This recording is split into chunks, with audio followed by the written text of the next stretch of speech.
Alright, y'all, what's going on? We're going to be going over our predictions for the White House card today. I know it's been a minute since we've uploaded, but yeah, we're going to be going over it. I'm going to try to do this a little more consistently now and, try to get them out for, I don't know, maybe just main events and all of number cards, maybe Fight Night main events if I'm really interested in it, but we'll have to see when that comes around. But for now, we will start off with the first fight. All right, y'all, we have got Diego Lopez versus Steve Garcia. Now, immediately when I think of this matchup, I think it's going to be a fun fight. But, when I reconsider some things, I looked at it and I was like, for being real here, Diego Lopez has an iron chin. And Steve Garcia is a little chinny man. He kind of just got caught coming in and he just kind of fell over. It definitely doesn't show the best signs of a great chin.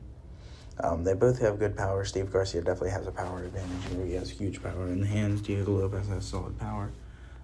Neither of them are that actually great of strikers though. They're more just kind of like fighters, like brawlers almost. Steve Garcia may be slightly more technical, but I see Diego Lopez just having a clear advantage here when it gets into the pocket of the fight. I think he could catch Garcia bad and just kind of put him out pretty early, honestly. I don't think it's going to be that competitive of a fight. A lot of people are giving Garcia the win here, and I just don't see it. Diego has the grappling advantage. He has the submissions off his back. He's very tricky on the ground. He even has the wrestling. He's not much of a take you down, but if he catches you on a bad, shot or a bad kick or something, he can get a pretty solid takedown off you. We've seen him 10-8 Gene Silva in the first round just by having some heavy ground and pound. I think he could do that to Garcia on the ground. But earlier, I think it's just going to be an exchange in the pocket that Diego is great with the uppercuts and the hooks. I think he'll just catch him. And I think he'll put Garcia out there. On this one, we are going with Diego Lopez by knockout. And we have Bo Nickal versus Kyle Daukaus. I'm going to be real with you guys. Does anyone really care about this fight? I think Bo will have a clear wrestling advantage. He has the background. He's a pretty good striker. We did see Kyle Daukaus knock out Michel Pereira, so it could be a competitive striking fight. But I really think it's more going to just be like a boring decision, maybe some fun scrambles. Daukaus has solid jiu-jitsu, but I think it'll just be a fun, maybe striking for a little bit, but mostly a boring decision for Bo. Mixes in the wrestling with the striking. I don't think we see a finish in this one. But yeah, I'm going to go with Bo by maybe a boring decision here. Next up, we've got a banger. We've got Mauricio Rufy versus Michael Chandler. Now, I did just say it's a banger, but if we're being real here, it's more like a sacrifice of humiliation ritual for Mr. Iron Michael Chandler. Chandler's good. Well, no, not really. But, Chandler's solid. He has solid striking, okay wrestling, but he's explosive, but that's really all he has. He doesn't really finish. He finishes fights in his wins, but he can't really just seem to get it done against a higher level of competition. I think Rufy is just going to, use some style points on this dude. He's going to style out on Chandler, probably get a flashy knockout. I'm picking Rufy by round 2 knockout here. Chandler usually has a very strong first round. Pretty much all of his fights, he's had a very strong first round and won most of them. Round 1, Michael Chandler is a mythical fighter. So yeah, we're gonna go with Rufy here though, but not in the first. I think he'll get it done in the second against Mr. Michael Chandler. Next up, we've got Josh Hokett versus Derek Lewis. Let's start off by saying both of these guys are not good. I was watching the Curtis Blades fight, and I was like, wow, Josh Hokett is a pitiful striker. I'm not gonna lie to you. I get he's pretty solid at mixing it in, and that could be a good weapon. I don't think he'll lose this fight. I do think Josh will probably win this by a TKO in the first or second.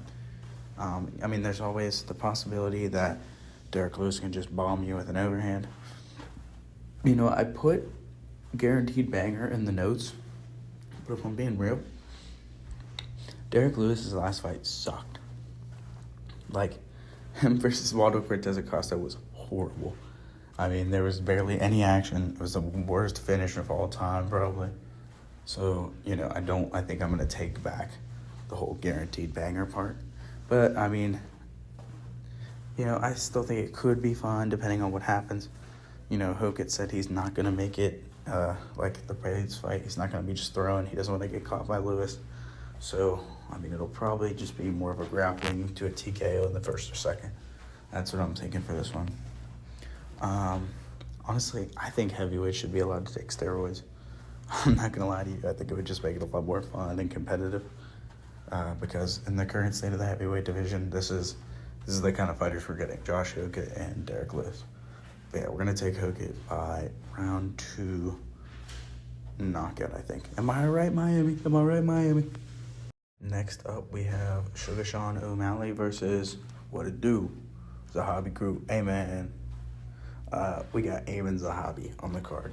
Brother, this is the White House card. We have Aiemann Zahabi. I mean, I know it's just a kind of a sacrifice for Sean O'Malley to become more of a superstar. You know, I'm seeing that Sugar masterclass energy coming. He really wants that knockout. He'll be tied for the most knockouts in bantamweight history with TJ Dillashaw if he gets this one. And I think this is the perfect one to do it. How could you not knock out Zahabi, bro? He was losing to Aldo. Like, the ghost of Jose Aldo, bro. It almost got knocked out. So, I'm taking Sugar here by KO. I'm thinking late, though. Maybe 3. I might change my prediction to 2, but that's what we're going with right now is 3. It could have been Corey Sandhagen, make it a little more fun. But I think I'd rather see Sugar get the KO here, start your Canadian on the White House lawn. I don't even like Corey Sandhagen that much. Corey Sandhagen's pretty terrible. We'll save that for another video. But, yeah, we're going to take, I don't understand what, ways to victory Aiemann Zahabi even has. He can't outstrike him. He might be able to outgrapple him slightly. But, how? He's not going to hold him down. He's not going to pressure him with it. He has no advantages in this fight. So I'm clear-cut picking Sean O'Malley here by knockout. And then we'll jump right in here to Alex Pereira versus Ciryl Gane. As you can see in the picture there, Alex better be wearing goggles for this fight. We don't want to see his eyes get taken out like Tom Aspinall. But, yeah. I think it's a very 50-50 fight. I think there's a way that Gane could just kind of coast his way to a clear-cut decision against Alex Pereira. But at the same time, Pereira had power at middleweight, has power at light heavyweight, and he'll definitely have power at heavyweight, you know what I'm saying? I think he's transferred well. He still looks, somewhat quick. I don't think he's slow. I think, the way he would get it done is by KO. So, either KO or decision. I don't think there's going to be much ground exchanges, maybe 1 or 2, small things, but I think it'll be almost 100% on the feet. So I think I'm going to go with Alex Pereira here, because here's the thing, guys. Gane was dropped by Tai Tuivasa, bro. Tai Tuivasa, are we joking? Tai Tuivasa is now, I think he got cut, but he was the worst heavyweight on the roster, bro. There's no way Tai Tuivasa drops you. You know what I'm saying? It was a competitive fight with Tai Tuivasa, brother. I'm not going to lie to you. Sorry, there's noise in the background. Another thing, though, is the heavyweight sparring footage we've seen from Alex Pereira. Although he did look fast in his recent stuff, his other stuff, he was getting pieced up by Taliesin Teixeira, bro. I'm not going to lie to you. He looked slow. He was getting hit by Taliesin Teixeira, who just got, axe murdered by Sergey Pavlovich in 30 seconds, in 10, 15 seconds. You know what I'm saying? So that's, what I'll say there. I'm going to pick Alex Pereira by decision, and I think he can get this one done. Last up, we have Ilia Topuria versus Justin Gaethje. Is there really even that much to say here, guys? Justin Gaethje is going to die on the White House lawn in front of his friends and family and the president and the entire country. I'm sorry, America, but Justin is going to get flatlined by Ilia Topuria in the first round.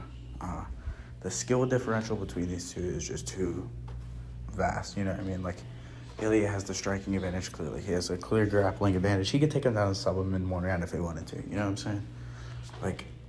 He's better at literally everything than Justin, you know what I'm saying? Except, head kicks and, leg kicks.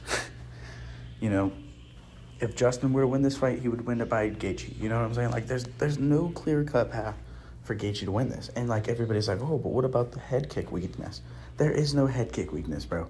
He got one head kick that hurt him against Jai Herbert up a weight class on short notice. You know what I'm saying? And he in the same, like, sequence, he got a takedown. And, proceeded to be okay for the rest of the round, you know what I'm saying here? So, I think the only clear pick here is Ilia Topuria by knockout in the first, maybe second if you're being generous, because Justin has a solid chin. But his durability has faded for sure.